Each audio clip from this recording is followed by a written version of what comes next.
The most dangerous mistake you can make is believing you know someone's entire story after seeing only their worst chapter. 5 minutes before an entire ballroom rose to its feet, Sarah Bennett sat alone at a table near the back of the room while people whispered about her failure. Some barely lowered their voices. Others did not bother at all. They remembered the divorce. They remembered the years when her husband Michael Bennett's career soared while Sarah quietly disappeared from public view. They remembered the rumors, the assumptions, the story everyone chose to believe. A woman who once had promise but never accomplished anything significant. A woman left behind while everyone else moved forward. Tonight, many of those same people sat only a few feet away, smiling, judging, certain they understood exactly who Sarah was. Michael sat near the front beside Amanda Reed, the woman who had become a regular fixture in his successful new life. Every time Sarah's name surfaced in conversation, Amanda's smile seemed to sharpen. To them, Sarah represented wasted potential, a reminder of a life that failed to keep up. Yet through it all, Sarah remained calm. She thanked the servers. She congratulated award recipients. She listened more than she spoke. The reaction confused some people. How could someone who supposedly lost everything appear so peaceful? What nobody knew was that Sarah had spent years carrying a secret larger than anyone in that room could imagine. A secret hidden behind community centers, scholarship programs, family support networks, and thousands of lives quietly changed for the better. The event continued. Speeches were given. Awards were presented. Then a distinguished elderly woman entered the ballroom. The moment she arrived, organizers rushed to greet her. Conversations stopped. Heads turned. The guest was Judge Eleanor Brooks, one of the most respected public figures in the state. She exchanged greetings with several attendees before suddenly looking across the crowded room. Her eyes found Sarah immediately. A warm smile appeared on her face. And then she began walking directly toward the woman everyone had spent years calling a failure. Within minutes, the truth would begin to surface. Within minutes, assumptions would collapse. Within minutes, people who mocked Sarah Bennett would discover that the person they dismissed had quietly changed more lives than most of them ever would. And before the night was over, an entire room would stand for the woman they never bothered to understand. Sarah Bennett was 23 years old when she made the first sacrifice nobody would ever remember. At the time, it did not feel like a sacrifice at all. It felt like love. She and Michael Bennett were newly married, living in a small apartment outside Milwaukee with secondhand furniture, student loan payments, and more dreams than money. Michael talked constantly about building something bigger.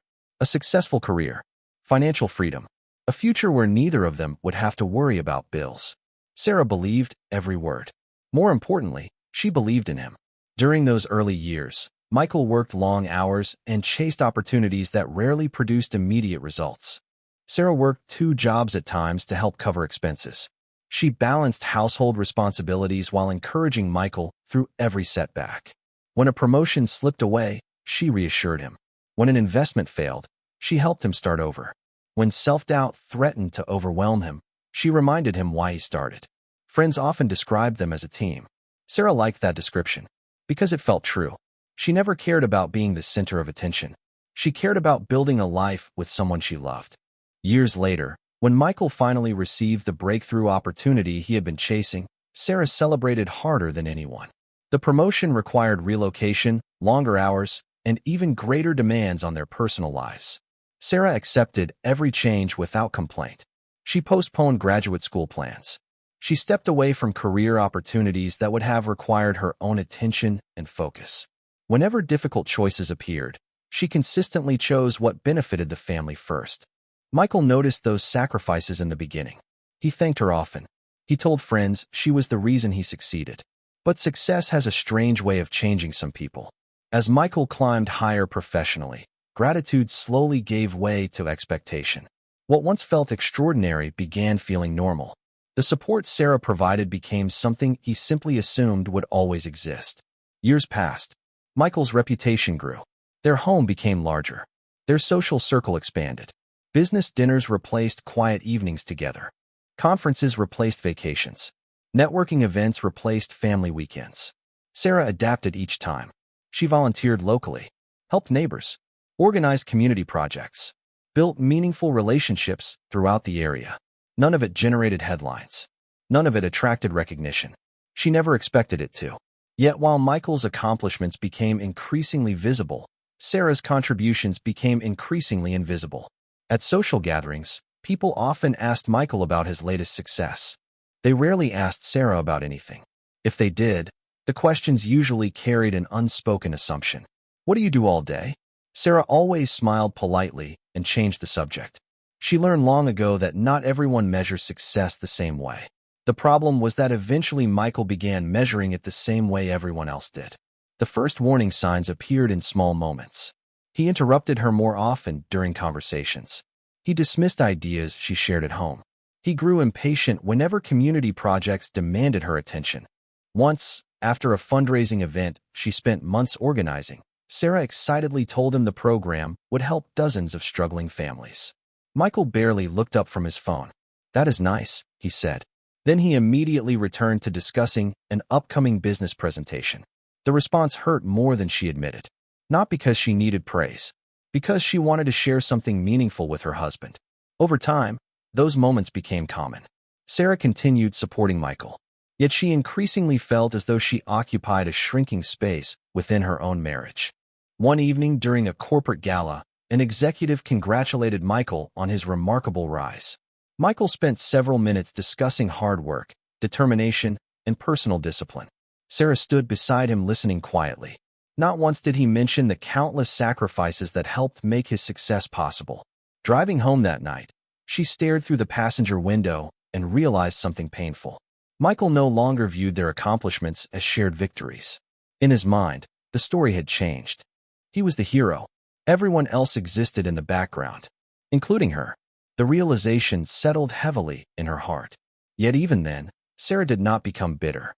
She continued showing up, continued supporting people, continued helping wherever she could, because that was who she was. What she did not realize was that the very qualities many people overlooked would eventually become the reason thousands of lives changed for the better. At the time, however, none of that was visible.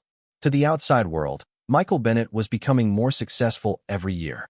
Sarah Bennett was simply fading from view. And as their lives moved further apart, a narrative quietly began forming around her. A narrative that would eventually convince almost everyone that she had failed. The story people told about Sarah Bennett became surprisingly simple. Too simple. That was how false narratives usually survived. They removed complexity. They ignored sacrifice. They erased context. Over time, neighbors, acquaintances, and even distant relatives began describing Sarah using the same phrases. She had wasted her potential. She never built a real career. She lived in Michael's shadow. She depended on his success. The repetition made those assumptions sound true. Most people never questioned them. After all, Michael's achievements were easy to see. His company appeared in local business publications. His interviews occasionally appeared online. His professional network continued expanding. Sarah, meanwhile, seemed to disappear. The divorce accelerated everything. It happened quietly, without public arguments or dramatic confrontations. By the time friends learned the marriage was ending, most details had already been settled. Michael explained that they had grown apart. He spoke about different goals and different futures. The explanation sounded reasonable enough. Many people accepted it immediately. Some even praised his honesty. Few bothered asking Sarah for her perspective. She never volunteered it. When friends expressed sympathy, she thanked them. When others offered unsolicited advice, she listened politely. Refusing to defend herself became easier than constantly correcting assumptions. What nobody understood was that Sarah was exhausted. Not from the divorce itself. From years of feeling invisible. The legal process ended. Michael moved forward quickly. Within a year, Amanda Reed became a visible part of his life. Amanda was everything people expected a successful executive's partner to be. Stylish, social, ambitious, comfortable at networking events. She knew how to command attention when entering a room. Michael and Amanda quickly became regular fixtures at charity galas, business functions, and community events. Together, they looked successful, polished, impressive. Sarah understood why people gravitated toward that image. Success often attracted admiration whether it deserved it or not. Meanwhile, she quietly moved into a modest house on the edge of town. The property was smaller than her previous home, but felt strangely peaceful. For the first time in years, she could hear her own thoughts. She spent mornings drinking coffee on the back porch and evenings walking through local neighborhoods. During those walks, she noticed something she had overlooked before. Many families around her were struggling. Some faced financial hardships. Others lacked access to educational resources. Single parents often worked multiple jobs while trying to support children. Elderly residents frequently lived in isolation. The needs were everywhere once she started paying attention. Instead of feeling overwhelmed, Sarah felt something else. Purpose. She began volunteering more regularly. What started as a few hours each week slowly expanded into larger commitments. She helped organize food drives, assisted literacy programs, coordinated community partnerships. The work was not glamorous. Most of it happened far from cameras and recognition. Yet every project seemed to reveal another opportunity to help. One afternoon, while helping distribute school supplies, Sarah met a mother named Carla. The woman had recently lost her job and worried constantly about providing for her children. Sarah spent several weeks connecting her with local resources, educational support, and employment contacts. Months later, Carla returned to volunteer at the same program. Watching that transformation affected Sarah deeply. One family became two. Two became 10. 10 became dozens. Gradually, Sarah began connecting organizations that previously worked separately. Local businesses, community centers, churches, educational programs, nonprofit groups. She introduced people to one another and helped them solve problems together. The impact grew larger than she expected, yet she never attached her name to anything. Recognition was never the goal. Results were. Years passed. The projects expanded. Grants appeared. Partnerships formed. Volunteers multiplied. Entire support networks developed around ideas Sarah helped initiate. Most people benefiting from those efforts never knew who started them. Sarah preferred it that way. Then, unexpectedly, she received a letter. The envelope carried the seal of a statewide civic leadership organization. Assuming it was routine correspondence, she nearly set it aside unopened. Instead, she read every word twice.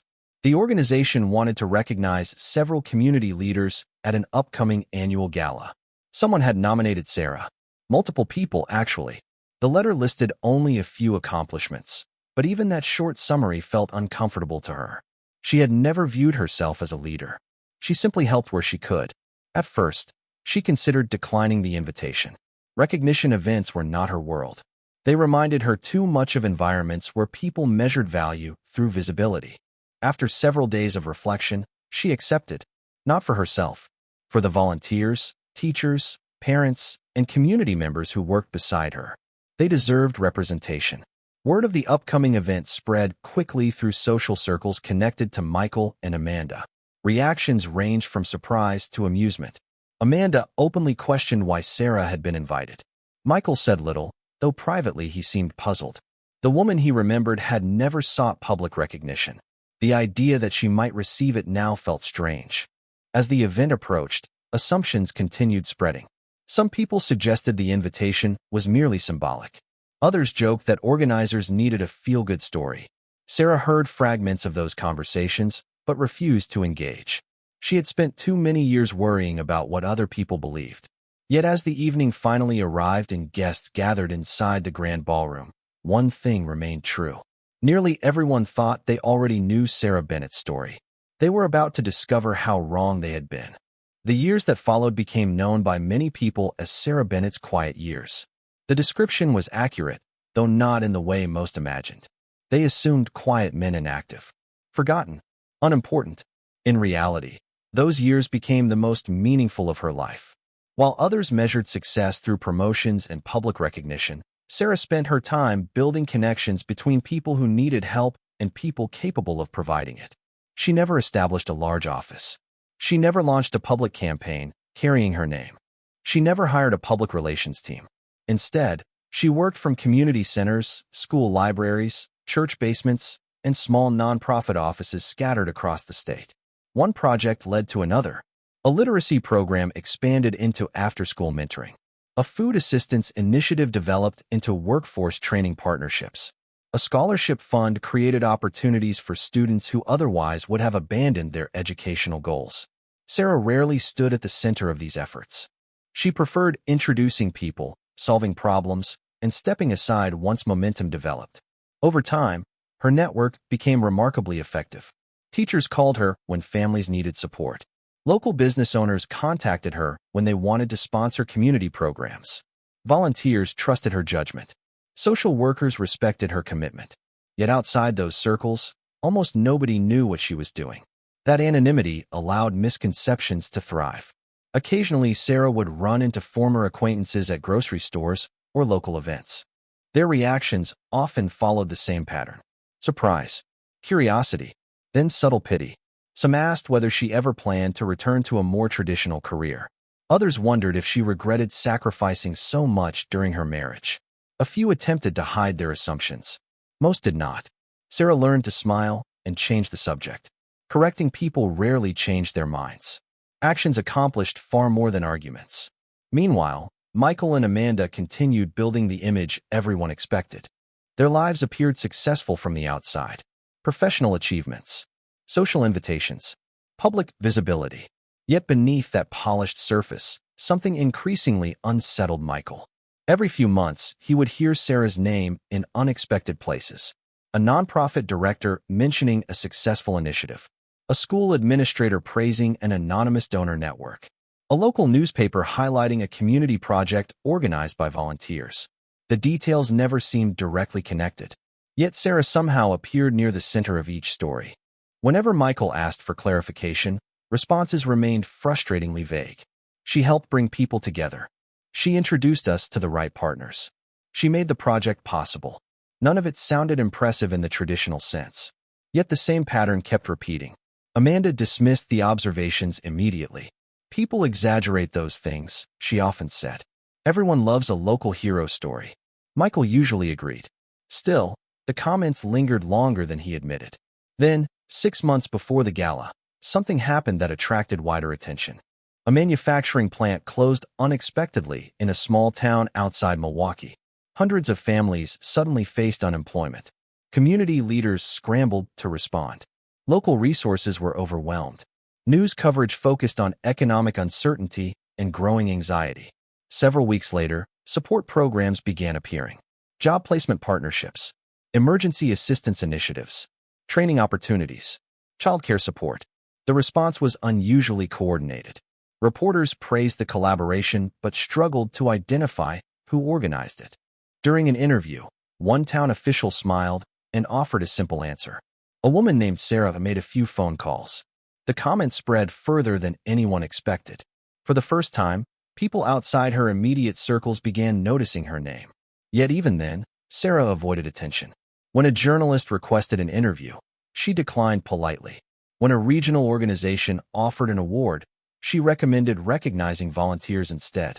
Her refusal to seek credit made the mystery even stronger. Why would someone work so hard to avoid recognition? That question eventually reached Judge Eleanor Brooks. The retired judge had spent decades supporting civic leadership initiatives throughout the state. She reviewed nominations every year for the annual gala. Most applications followed familiar patterns: corporate achievements, public service records, political accomplishments. Then she encountered Sarah's file. At first, the nomination appeared modest. But as Eleanor examined supporting materials, the scope became impossible to ignore. Letters arrived from teachers, parents, nonprofit leaders, small business owners, and community organizers. Program after program traced its origins back to Sarah. Scholarship recipients described opportunities that changed their lives. Families credited support systems that helped them survive difficult periods.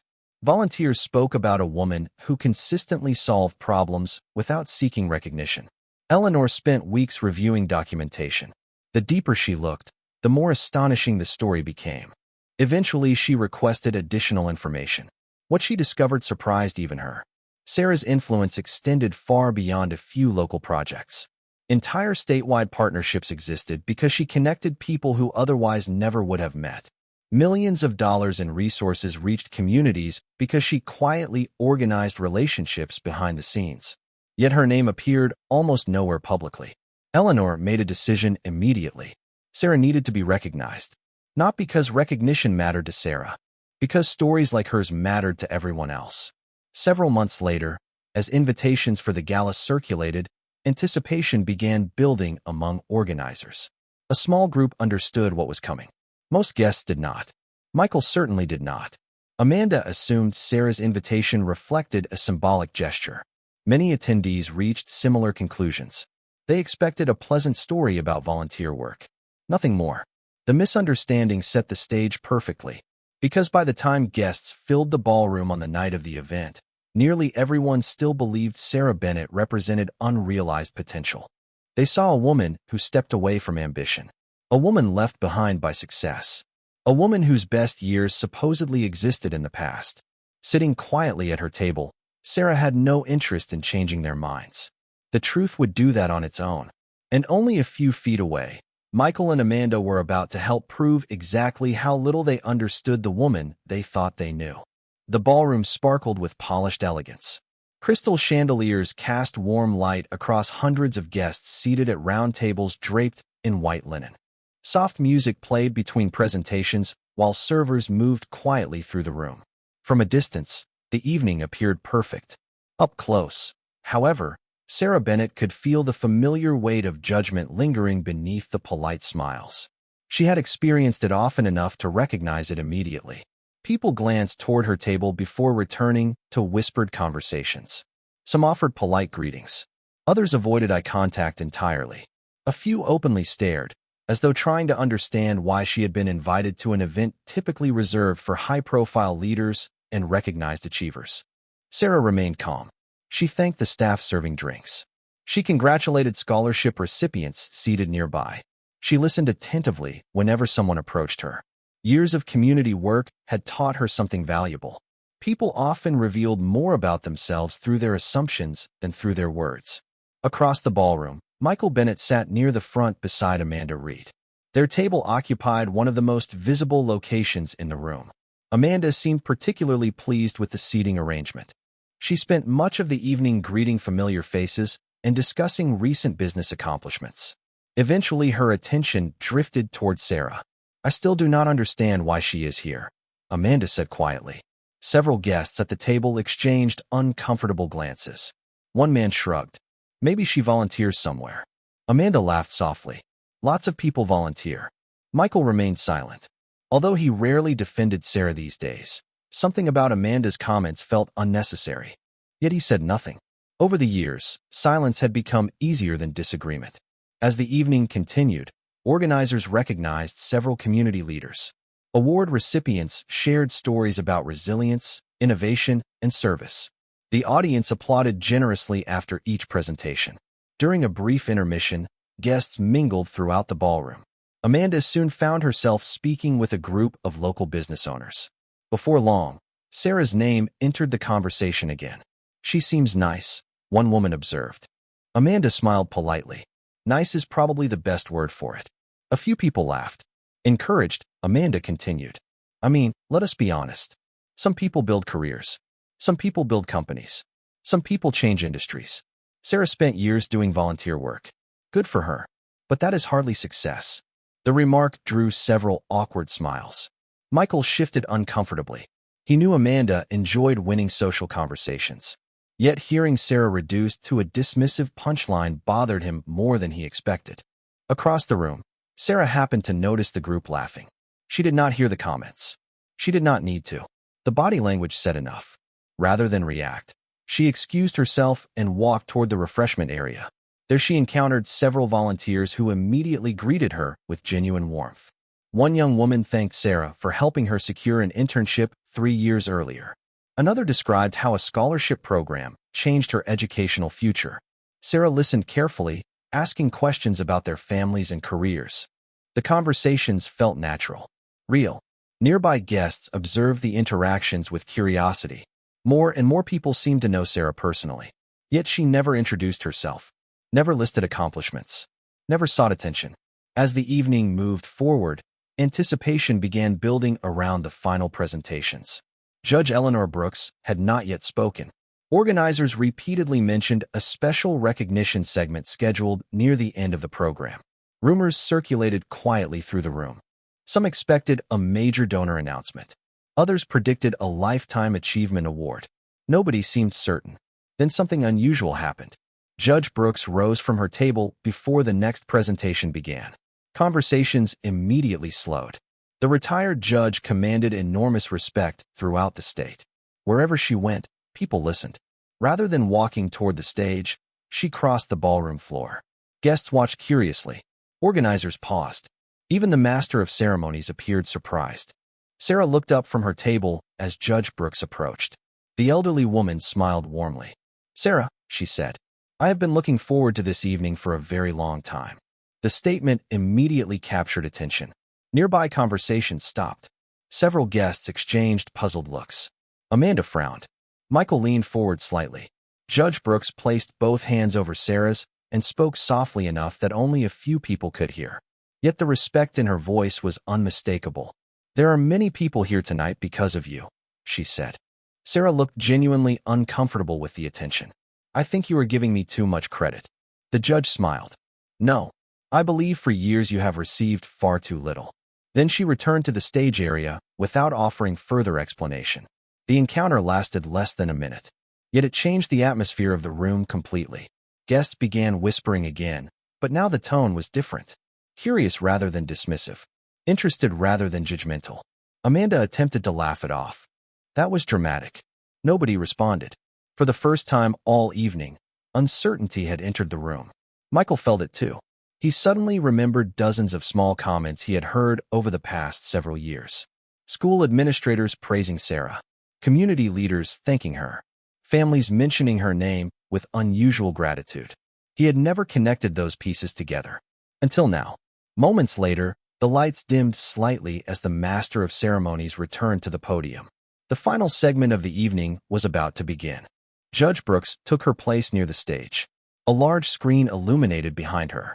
The audience settled into silence.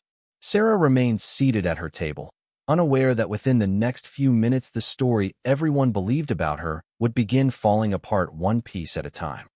Judge Eleanor Brooks stepped to the podium and waited for the room to settle.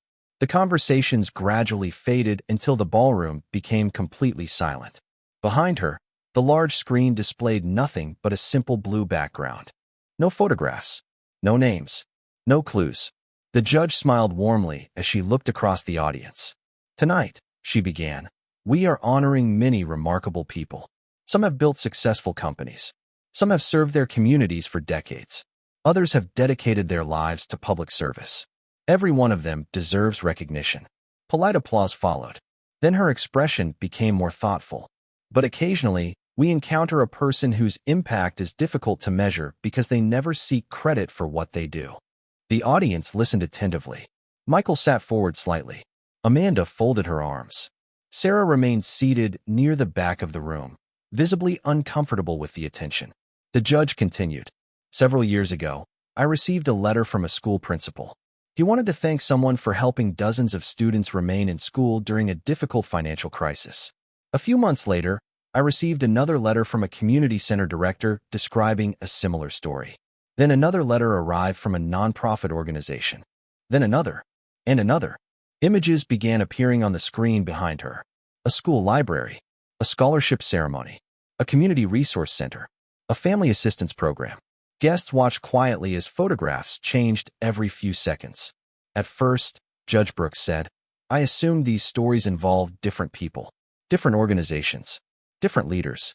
Eventually, I realized they all shared one thing in common. Another image appeared, a youth mentoring program, then a food assistance initiative, then a workforce training center. The same name kept appearing. Curious whispers spread through the room. The judge smiled slightly, not as a director, not as a chief executive, not as a founder seeking publicity, simply as the person who connected the right people at the right moment. Michael felt a strange sensation in his chest. He already knew where this was heading, yet somehow he was still unprepared. The screen changed again. This time several brief testimonials appeared. Teachers spoke about opportunities created for struggling students. Parents described support during difficult periods. Community leaders discussed partnerships that transformed neighborhoods. The stories varied, but the gratitude remained remarkably consistent. Over the past decade, Judge Brooks continued, thousands of lives have been touched by programs represented in these photographs. Scholarships have been funded. Families have received support. Students have completed degrees. Communities have recovered from economic hardship. The room remained silent. Even Amanda appeared uncertain now. Then the judge revealed the first real surprise. What most people do not realize is that many of these initiatives were never connected formally. They succeeded because one individual spent years introducing people, solving problems, and helping others work together. A new slide appeared. Instead of photographs, it displayed statistics. Thousands of volunteer hours. Millions of dollars directed toward community projects. Educational programs operating across multiple counties. Family support networks serving countless residents. Audible murmurs spread throughout the ballroom. The scale exceeded anything most guests expected. Michael stared at the screen. Several figures represented projects he vaguely remembered hearing about years earlier. At the time, he never paid much attention. Now they were appearing together in a way that felt impossible to ignore. Judge Brooks glanced toward Sarah's table. Many people believe leadership requires a title. Others believe success requires visibility. Tonight we celebrate someone who quietly proved both assumptions wrong. Sarah lowered her eyes, clearly wishing the spotlight would move elsewhere. The judge smiled affectionately. That humility is exactly why this recognition matters. Another testimonial appeared on the screen. A young woman described receiving a scholarship that allowed her to become the first college graduate in her family. Then a father explained how an emergency assistance program helped him keep custody of his children during a financial crisis. Then a veteran spoke about career training that helped rebuild his life after military service. Each story ended the same way. Gratitude directed toward someone who never asked for recognition. By now the atmosphere inside the ballroom had changed completely. Earlier in the evening, people whispered about Sarah with skepticism. Now those same guests watched with growing respect. Some exchanged surprised glances. Others appeared embarrassed. Amanda avoided eye contact with several people seated nearby. Michael remained frozen. The narrative he had believed for years was beginning to unravel. Yet Judge Brooks was not finished. "Everything you have seen tonight represents only part of the story," she said. "Because the most remarkable thing about this individual is not what she accomplished. It is how she accomplished it." The lights dimmed slightly. The next slide prepared to appear. Whatever came next, it was clear the audience had not yet heard the full truth. And for the first time all evening, nearly every person in the ballroom found themselves waiting to learn more about the woman they once dismissed so easily. The next image that appeared on the screen showed a simple photograph. It was not a ribbon-cutting ceremony. It was not an award presentation. It was not a formal portrait. It showed Sarah standing in the corner of a crowded community center years earlier, speaking with a young mother while children played nearby. The photograph seemed ordinary. Yet Judge Brooks stared at it for a moment before speaking again. "This picture was taken 11 years ago," she said. "At the time, nobody paid attention to it. Nobody imagined that the conversation happening in this room would eventually help launch a support network serving thousands of families." The audience remained silent. Because that is how Sarah Bennett worked. She did not begin with a grand vision. She began with people. More photographs appeared. Sarah carrying boxes during a food drive. Sarah helping students fill out scholarship applications. Sarah sitting beside elderly residents during a community outreach event. None of the images looked extraordinary. Yet together they revealed a pattern that could no longer be ignored. Judge Brooks continued. When resources were unavailable, she found them. When organizations competed instead of cooperating, she brought them together. When people gave up on struggling communities, she stayed. Another slide appeared. This time it contained a timeline. The room collectively leaned forward. Program after program stretched across the screen. Educational initiatives, family assistance projects, workforce development partnerships, emergency response networks. The dates extended over an entire decade. What shocked the audience most was the consistency. While many projects appeared briefly before disappearing, Sarah's efforts continued year after year. Quietly, relentlessly. "There is something else you should know," Judge Brooks said. Several years ago, a statewide review was conducted to identify the most effective community partnership models in our region. Multiple programs connected to Sarah Bennett were selected as examples for future development. Murmurs spread throughout the ballroom. Amanda's expression tightened. Michael remained motionless. The woman he remembered as someone who supposedly lacked ambition had somehow built a legacy reaching far beyond anything he understood. Then came the moment that changed everything. Judge Brooks pressed a button on the podium. A new image appeared showing dozens of community leaders gathered for a conference. Several governors, nonprofit executives, educators, and civic leaders stood together for a group photograph.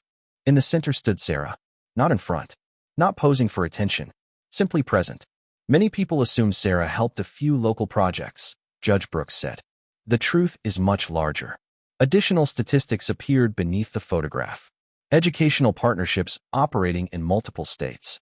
Scholarship initiatives supporting thousands of students. Community development collaborations influencing regional policy discussions. Millions of dollars directed toward programs that improved lives. The numbers drew audible reactions from the crowd. Some guests shook their heads in disbelief. Others stared at the screen as though trying to reconcile two completely different versions of the same person. Judge Brooks smiled gently. The most remarkable part of this story is that Sarah never informed anyone. Not former colleagues. Not social circles. Not reporters. Not even many of the people benefiting from her work. She paused briefly before adding, because she never cared about being recognized. She cared about helping. The words landed with extraordinary force. For years, many people in the room had measured value through visibility. Sarah had spent the same years creating impact without seeking applause. Michael suddenly remembered every moment he dismissed her efforts. Every conversation he cut short.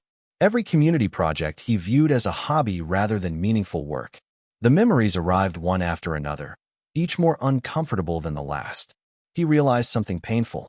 Sarah had not become extraordinary after their marriage ended. She had always been extraordinary. He simply failed to see it. Judge Brooks turned towards Sarah's table. Her voice softened. I have spent most of my career evaluating leadership. I have met elected officials, corporate executives, and public figures from every background imaginable. Yet very few people have demonstrated the consistency, humility, and compassion that Sarah Bennett has demonstrated for more than a decade. The ballroom remained completely silent. Some guests were already wiping away tears. Others sat with expressions of quiet reflection. The assumptions that once seemed obvious now felt deeply embarrassing. Judge Brooks smiled. Tonight, we are not honoring someone because she sought recognition. We are honoring her because she spent years improving the lives of people who had no power, no influence, and no ability to repay her kindness. Then she looked directly at Sarah and said something nobody in the room would forget. Sarah, your success was never measured by what you gained. It was measured by what you gave. For several seconds, nobody moved. The room seemed suspended in a moment of collective realization. Then Judge Brooks stepped away from the podium and extended her hand toward Sarah. Would you please join me on stage? Every eye in the ballroom turned toward the woman sitting quietly near the back. The same woman many people had spent years calling unsuccessful. The same woman others had dismissed as forgotten. Sarah hesitated briefly before standing. And as she began walking toward the stage, something extraordinary started happening throughout the room. For a brief moment, the ballroom remained completely silent. Sarah Bennett stood beside her chair, visibly overwhelmed, while hundreds of people watched her. Then one person stood. A school principal from a small district she had helped years earlier rose to his feet and began applauding. Seconds later, a nonprofit director stood as well. Then a teacher. Then a business owner. Then an entire table. The reaction spread across the room like a wave. One by one, guests rose from their seats. The applause grew louder with every passing second. Within moments, nearly everyone in the ballroom was standing. The sound filled the room. It was not polite applause. It was not routine recognition. It was genuine gratitude. Sarah paused halfway to the stage, stunned by what she was witnessing. Tears formed in her eyes as she looked around the room. Many of the faces applauding were people she had helped over the years. Others had never met her personally, but now understood the impact she had made. Judge Brooks smiled quietly as Sarah finally reached the stage. The applause continued. Michael remained standing like everyone else, but unlike most guests, he could barely process what he was feeling. Regret, admiration, shame, gratitude. The emotions collided all at once. For years, he had measured success using the wrong scale. He had celebrated visibility while overlooking significance. He had admired status while ignoring character. And the person who taught him that lesson was the woman he once believed lacked ambition. Nearby, Amanda stood silently. The confidence she carried throughout the evening had vanished completely. Earlier, she had reduced Sarah's life to a dismissive joke. Now she found herself surrounded by evidence that Sarah's influence extended further than anything she had imagined. Yet Sarah showed no signs of triumph, no satisfaction, no desire to prove anyone wrong. As the applause slowly softened, Judge Brooks handed her the recognition award. Sarah accepted it carefully before stepping toward the microphone. The room settled into attentive silence once again. For several seconds, Sarah simply looked across the audience. Then she smiled. "I honestly do not know what to say." Gentle laughter moved through the ballroom. "The truth is that many people you honored tonight deserve to be standing here just as much as I do." She glanced towards several volunteers seated near the back. "Every project you mentioned involved teachers, parents, mentors, community leaders, and volunteers who gave their time because they cared about others." She paused briefly. "I was fortunate enough to know them." The humility in her words only deepened the audience's respect. Sarah could have listed accomplishments. She could have detailed statistics and achievements. Instead, she spoke about people. The students who worked hard despite difficult circumstances. The families who refused to give up during challenging seasons. The volunteers who showed up before sunrise and stayed long after events ended. She redirected every bit of praise away from herself. And somehow that made her even more inspiring. Then she shared a thought that seemed to touch everyone in the room. "For a long time, I worried that my life did not look successful compared to other people. I think many of us do that. We compare our path to someone else's and assume we are falling behind." Several guests nodded. Sarah smiled gently. "Eventually, I learned something important. A meaningful life is not always the loudest life. Sometimes the most important things we do are invisible to everyone except the people we help." The room became completely still. Even the servers paused. Every person seemed focused on her words. The greatest opportunities one have ever received were not promotions or awards. They were chances to make someone's burden a little lighter, to help someone believe in themselves again, to remind people they matter. Tears appeared in more than a few eyes throughout the ballroom. Sarah looked toward Judge Brooks. "Thank you for this honor. But more importantly, thank you for reminding people that kindness still matters." Another round of applause erupted, not as thunderous as before, more personal, more emotional. Sarah stepped away from the microphone and returned to her seat. Yet the atmosphere of the evening had changed permanently. Long after the program ended, guests approached her table. Some wanted to thank her. Others wanted to apologize for assumptions they had made. Sarah welcomed each conversation with grace. She carried no bitterness, no resentment, no desire to revisit old wounds. Michael eventually found himself standing in front of her. For a moment, neither spoke. Years of shared history existed between them. Finally, he smiled sadly. "I never understood." Sarah studied him kindly. "Understood what?" Michael looked down briefly before answering. "How much good you were doing. How much good you always did." Sarah's expression softened. "That is all right." The simplicity of the response somehow made it harder for him to speak. There was no accusation, no attempt to make him feel guilty. Just peace. And in that moment, Michael realized something that would stay with him for the rest of his life. Sarah had never needed recognition to validate her worth. The applause mattered because it honored years of service. But her value existed long before anyone stood up. It existed when nobody noticed. It existed when people misunderstood her. It existed when others dismissed her contributions. Because true worth is not created by applause. It is revealed by character.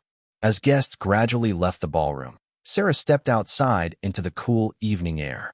The city lights stretched across the horizon. The night felt calm, quiet, almost ordinary. Judge Brooks joined her a few moments later. "Quite an evening," she said. Sarah laughed softly. "More attention than I ever wanted." The judge smiled. "Perhaps, but some stories deserve to be told." Sarah looked toward the skyline. For years, people had called her unsuccessful because they measured her life using the wrong standards. Tonight those standards changed.